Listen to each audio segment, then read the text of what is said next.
What's up everybody, it's Sean here, back today to give you guys a review of the Saucony Shadow 6000 in this veg tan colorway. Today's video is sponsored by the good people from Heffelux. Heffelux is my all-time favorite sneaker insoles, and they sell eTPU insoles, which essentially is the same material you'll find with Adidas Boost. So if you're looking to add some additional comfort inside your shoes, be sure to check out their website, which I've linked down in the description box below. You'll see they sell a variety of different insoles, so depending on the type of insole density and the cushioning setup you're looking for, whether that's for a pair of winter boots or for sneakers, you're going to find there's a suitable insole for everybody.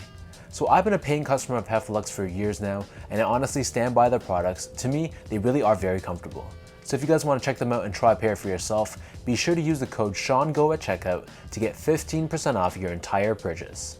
So this is the Saucony Shadow 6000, part of the Vegetable Tan or Veg Tan pack. They released alongside the Jazz Court and the Jazz 81, and all three released earlier on February 4th of this year. The retail price for this pair is $130 US or 140 Canadian dollars, and the colorway is simply just vanilla. So vegetable tanning, or veg tan for short, is one of the oldest methods of tanning leather known to man. And it's called vegetable tanning because it uses natural tannins used in the tanning process, for example like tree bark. And the thing I love most about vegetable tan leather is that it ages very well and it develops a nice rich patina over time and with wear. And of course, it also has a very nice leather smell as well. So diving straight into the details, this is a very simple constructed shoe. Basically, the entire upper of this pair is constructed out of this vegetable tan leather, which feels very nice and very high quality to the touch. So on the toe box, we have this perforated finish to it, and surrounding the outer edge, we have this smooth leather. We have those same signature panels covering, for example, the eyelets, the mid panel where we have this perforated finish underneath, along with another overlay on top with the signature 3 cutouts.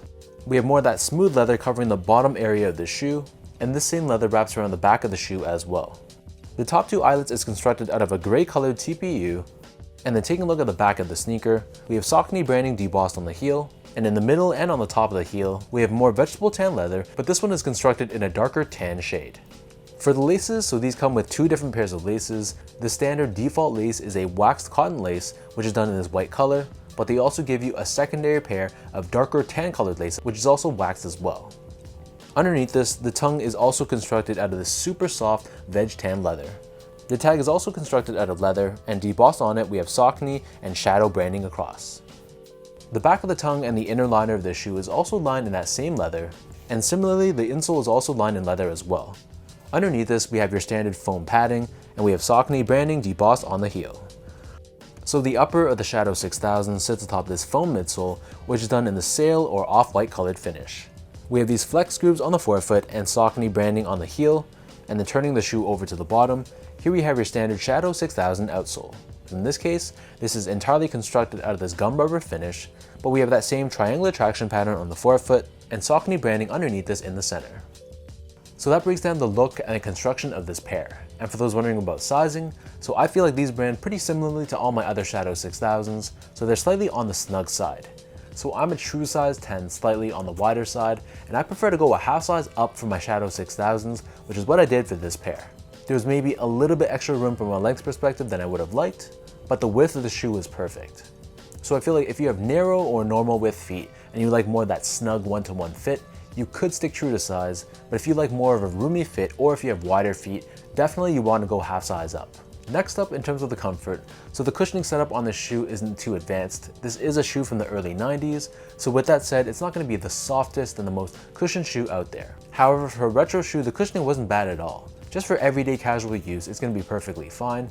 I want to add that the upper of the shoe with this super soft leather, it feels like it's been broken in already straight out of the box, which is something I really liked. Last but not least, in terms of the overall quality and the craftsmanship, so first off, material quality, honestly, it almost left me speechless. For a price point of 140 Canadian dollars, the cut of leather that you're getting on this shoe is simply really good. Just by running your hands across it, you can really feel that it's a nice quality cut of leather, albeit it is a little bit on the thin side, but aside from that, you can tell that it is very nice quality. And to add to that, they've added those premium touches like, for example, the gum rubber outsole and the wax laces, making this just a very high quality elevated colorway of the Shadow 6000. And similarly, from an overall build and craftsmanship standpoint, I didn't really have any flaws at all with my pair. So if you're looking for a higher quality shoe for that price point, this is an absolute steal.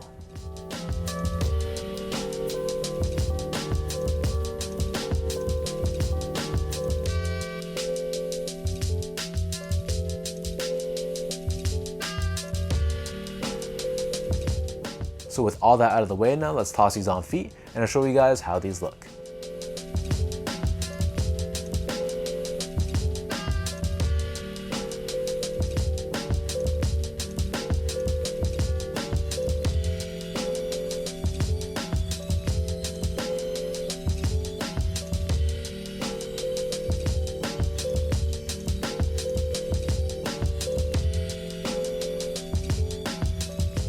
These are for sure one of those sleeper shoes out there that you're getting very high quality for a very reasonable price point. I know Sauconys are often slept on. It's much more of a niche brand in terms of the greater sneaker community, but they're producing some very high quality stuff, and this one is no exception.